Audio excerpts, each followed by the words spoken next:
Hey guys, welcome to my channel Vedakulam. और determinant की ये हमारी तीसरी सीरीज़ है। और इस तीसरी सीरीज़ में हम जो डिटर्मिनेंट हम पढ़ रहे हैं उस डिटर्मिनेंट की एक प्रॉपर्टी पढ़ने जा रहे हैं। और हम एक छोटा सा रूल पढ़ने वाले हैं जिसके बारे में मैंने आपको पहले भी बताया था, and that rule is Sarrus rule. और कोई ज़्यादा डिफ़िकल्ट रूल नहीं है, बहुत सिंपल है। This is basically a method है ये। और इस मेथड की हेल्प से हम क्या करते हैं कि ऑर्डर 3 तक के जो डिटर्मिनेंट्स होते हैं उन डिटर्मिनेंट्स की वैल्यू कैलकुलेट करते हैं। ध्यान रखना, अगर हमारे पास कोई भी डिटर्मिनेंट का ऑर्डर 4 या 4 से ऊपर का होता है तो हम इस रूल को अप्लाई नहीं करते। अच्छा, अब इस रूल को अप्लाई कैसे करते हैं? इसको अप्लाई करने का मैं आपको सीधा एक एग्जांपल से एक्सप्लेन करता हूँ कि सेरस रूल काम कैसे करता है। क्लियर? तो एक एग्जांपल ले लेते हैं हम। मान लीजिए ये हमारे पास एक डिटर्मिनेंट है और इसकी वैल्यू है 3 -2 2 6 1 -1 -2 -3 एंड 2। तो अगर आपको इसकी वैल्यू कैलकुलेट करनी है तो आपको क्या करना है कि आप इसका सेरस डायग्राम बनाएंगे। और सेरस डायग्राम में क्या करना होता है, आप इस डिटर्मिनेंट को एज इट इज़ लिखेंगे। ये हो जाएगा 3 6 -2। हाँ, थोड़ा सा ओपन करके बना देते हैं इसको, एक मिनट रुकिए।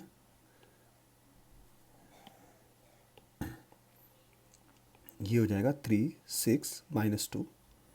और दूसरी रो थी हमारे पास -2 1 -3 -2 1 -3। और तीसरी थी 2 -1 2 2 -1 एंड 2। इसके बाद क्या करना है, जब आपने पूरा डिटर्मिनेंट लिख दिया उसके बाद पहले जो दो हमारे पास डिटर्मिनेंट हैं, जो कॉलम्स हैं, उन कॉलम्स को भी इसके आगे लिख दीजिए, रिपीट कर दीजिए। 3 6 -2 और -2 1 एंड -3। क्लियर? उसके बाद क्या करना है आपको कि देखिए यहाँ पर जो एलिमेंट्स हैं डायगोनल के अलॉन्ग, टॉप से बॉटम की तरफ, वो सारे पॉजिटिव लेने हैं। और जो हमारे पास बॉटम से टॉप की तरफ डायगोनल जाएंगे वो सारे निगेटिव लेने हैं। अब देखिए वो डायगोनल कौन कौन से होंगे। अच्छा, डायगोनल जो भी लेंगे उसमें 3 एलिमेंट होने चाहिए। ठीक है? फॉर एग्जांपल पहला डायगोनल हमारे पास ये बनेगा, देखिए ये लो वाला।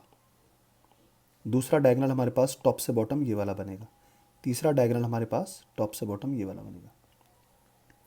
और अगर बॉटम से हमारे पास कोई डायगोनल की बात करते हैं तो वो बॉटम से डायगोनल हमारे पास ये इस तरीके से जाएगा, यहाँ से यहाँ तक, यहाँ से यहाँ तक, और ये वाला यहाँ तक। इन वाले को हम नहीं चूज़ करेंगे जिसमें 2 एलिमेंट होते हैं। अब देखिए जो बॉटम से ऊपर की तरफ गए हैं वहाँ पर साइन माइनस का यूज़ होगा। जो भी रेड कलर से दिखाया मैंने, वो बॉटम से ऊपर की तरफ गए हैं वहाँ पे साइन माइनस का होगा। और जो टॉप से बॉटम की तरफ आए हैं उसमें साइन प्लस का होगा। क्लियर? इस तरीके से हम इनको यूज़ कर लेते हैं। ठीक है? अब हमारा अगला स्टेप क्या होगा कि हम टॉप से बॉटम वालों को काउंट कर लेते हैं। तो टॉप से बॉटम वाले येलो हैं, तो ज़रा एक बार उनको काउंट कर लेते हैं। देखिए ये हो जाएगा हमारे पास 3 × 1 × 2 प्लस ब्रैकेट में आ जाएगा -2 × -1 × -2 प्लस 2 × 6 × -3।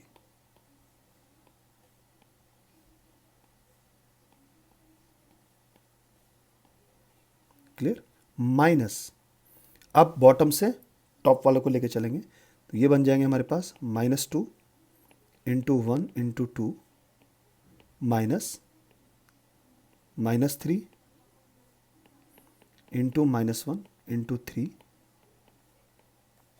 माइनस 2 × 6 × -2। क्लियर? ये देखिए इस तरीके से। अगला काम क्या होगा, हमें इसको एक्सपेंड कर देना है। 3 2 जा 6 प्लस 2 2 जा 4 1 जा 4, और क्योंकि 3 है तो माइनस के साथ आएंगे, -4 प्लस 6 2 जा 12 12 3 जा 36 but with negative sign, minus 2 2 जा 4 -4 माइनस 3 1 जा 3 पॉजिटिव इंटू 3 9 माइनस 6 2 जा 12 12 2 जा 24 but with negative sign. Clear? अगला काम क्या होगा हमारे पास, देखिए ये हो जाएगा 6 -4 -36 +4 -9 +24। अब इसको सॉल्व कर लीजिए, सॉल्व करके इसकी वैल्यू आएगी -15। तो ये आपके पास आंसर आ गया। तो ये भी छोटा सा हमारे पास एक सेरस रूल था जिसके थ्रू हम लोग क्या करते हैं, ऑर्डर 3 या 3 से कम वाले जितने भी डिटर्मिनेंट्स होते हैं उनकी वैल्यू कैलकुलेट करते हैं। एक बार दोबारा बता देता हूँ, आपको क्या करना है कि डिटर्मिनेंट को रखिए और उसके बाद जो C1 और C2 है उनको यहाँ पे आगे रिपीट कर दीजिए। उसके बाद टॉप से बॉटम की तरफ वालों को पॉजिटिव लेना है डायगोनल को, और डायगोनल चूज करना है जिसमें 3 एलिमेंट होंगे, माइनस बॉटम से अप की तरफ वालों को लेके चलना है, और उन सब का मल्टीप्लिकेशन जो है वो एल्जेब्रिकली ऐड कर दीजिए, आपका आंसर आ जाएगा। सो ये हमारे पास एक सेरस रूल था, बहुत रेयरली हमारे पास पूछा जाता है बट आपको पता होना चाहिए। चलिए, इसके अलावा हम यहाँ पर सेरस रूल के साथ साथ हम एक नई चीज़ और पढ़ लेते हैं। चलिए, हमारे पास 2 स्पेशल मैट्रिक्स में यहाँ पे पढ़ने जा रहा हूँ और बाद में जाके इनकी एक मैं बहुत इंपॉर्टेंट प्रॉपर्टी बताने वाला हूँ इन मैट्रिक्स की। सबसे पहला मैट्रिक्स है हमारे पास, और इस मैट्रिक्स को बोलेंगे हम सिंगुलर मैट्रिक्स। ये बहुत इंपॉर्टेंट मैट्रिक्स है, काम आएगा आपको आगे, और जब हम इन्वर्स निकालेंगे किसी भी मैट्रिक्स का डिटर्मिनेंट मेथड से तो हम वहाँ पे इसको यूज़ करने वाले हैं। इवन अगर किसी भी मैट्रिक्स का इन्वर्स निकालना है तो आप पहले चेक कीजिए कि वो सिंगुलर है या नहीं है। चलिए बताता हूँ, सिंगुलर मैट्रिक्स वो मैट्रिक्स होते हैं जो स्क्वायर मैट्रिक्स होने चाहिए, पहली बात। दूसरा, उनका डिटर्मिनेंट 0 होना चाहिए। अ स्क्वायर मैट्रिक्स, डेफिनेशन इस तरीके से बनेगी, a square matrix whose determinant is 0 called singular matrix।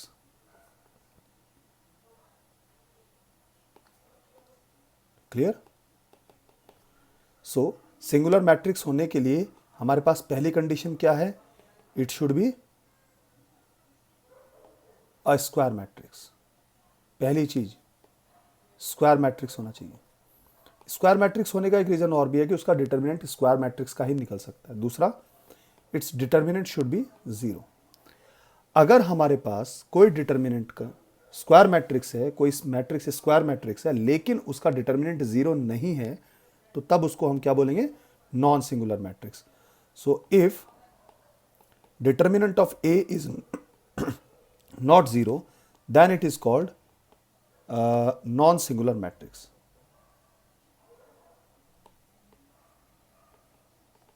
सो अगर मैट्रिक्स का डिटर्मिनेंट 0 हुआ और वो मैट्रिक्स स्क्वायर मैट्रिक्स हुआ तो उसको हम सिंगुलर मैट्रिक्स बोलेंगे, अदरवाइज वो क्या हो जाएगा, नॉन सिंगुलर मैट्रिक्स। एग्जांपल लेके चलते हैं, मैं आपको एक्सप्लेन करता हूँ। पहला एग्जांपल ले लेते हैं, बहुत सिंपल है। ये एक मैट्रिक्स है 1 2 3 4 5 6 7 8 9। चलिए इसका आप देखिए, ये हमारे पास 3x3 का मैट्रिक्स है, तो पहली कंडीशन तो सेटिस्फाई होगी कि ये हमारे पास स्क्वायर मैट्रिक्स है, so it may be a singular matrix. दूसरी चीज़, हम इसका डिटर्मिनेंट कैलकुलेट करते हैं। ये हो जाएगा 1 2 3 4 5 6 7 8 9। चलिए इसको सीधा सीधा खोल देते हैं। 1 into 9 into 5 minus 8 into 6 minus 2 into how much 4 into 9 minus 7 into 6 plus 3 into 4 into 8 minus 7 into 5। तो देखिए क्या हो जाएगा हमारे पास, 1 से मल्टीप्लाई करें तो एज इट इज़ रहेगा।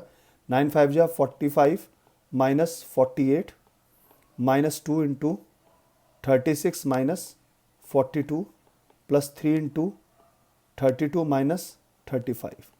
सो 45 माइनस 48 कितना हो गया हमारे पास, -3 माइनस 2, और 36 माइनस 42 कितना हो जाएगा हमारे पास, 6 but with negative sign, plus 3, 32 minus 35 is -3। So solve कर लेते हैं इसको। ये हो जाएगा -3 प्लस 12 माइनस 9।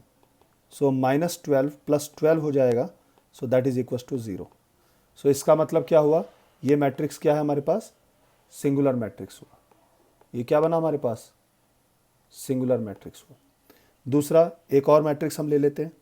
चलिए, अगर हमारे पास कोई मैट्रिक्स है A इज इक्वल्स टू 4 2 10 5, देखिए ये भी 2 by 2 का मैट्रिक्स है और अगर मैं इसका डिटर्मिनेंट निकालता हूँ तो 20 minus 20 that is equal to 0. So hence this is also a singular matrix. अब सिंगुलर मैट्रिक्स की मैं आपको एक बहुत इंपॉर्टेंट लाइन बताने वाला हूं. अगर हमारे पास इफ अ स्क्वायर मैट्रिक्स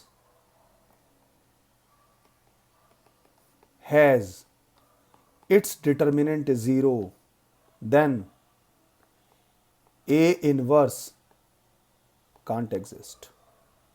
आपको इसको सॉल्व करने की जरूरत ही नहीं है. यानी कहने का मतलब ये हुआ कि if any singular matrix never shows or never gives A inverse. Clear. ये इंपॉर्टेंट प्रॉपर्टी, बहुत इंपॉर्टेंट प्रॉपर्टी है और इसको हम यूज करेंगे आगे जाएंगे. क्लियर, इसको नोट करके रखिएगा. चलिए अब इस पे क्वेश्चन किस तरीके से बनते हैं. एक क्वेश्चन ले लेते हैं हमारे पास. देखिए क्वेश्चन ये है कि for what value of alpha matrix A which is equals to sine alpha cos alpha minus cos alpha minus sec alpha and sin alpha will be a singular matrix.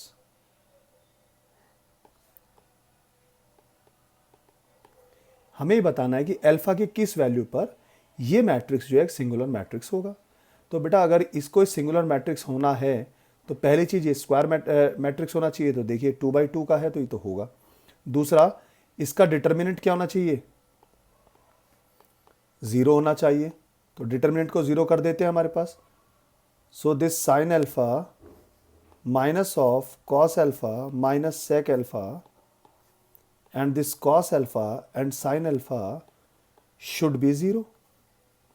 सो अगर मैं इसको सॉल्व करता हूं तो this into this minus this into this. So this become sin square alpha minus cos alpha into minus of cos alpha minus sec alpha. Sign का proper ध्यान रखा कीजिए, अदरवाइज क्या होगा आपका आंसर गलत हो जाएगा. So this become sine square alpha minus minus plus हो जाएगा.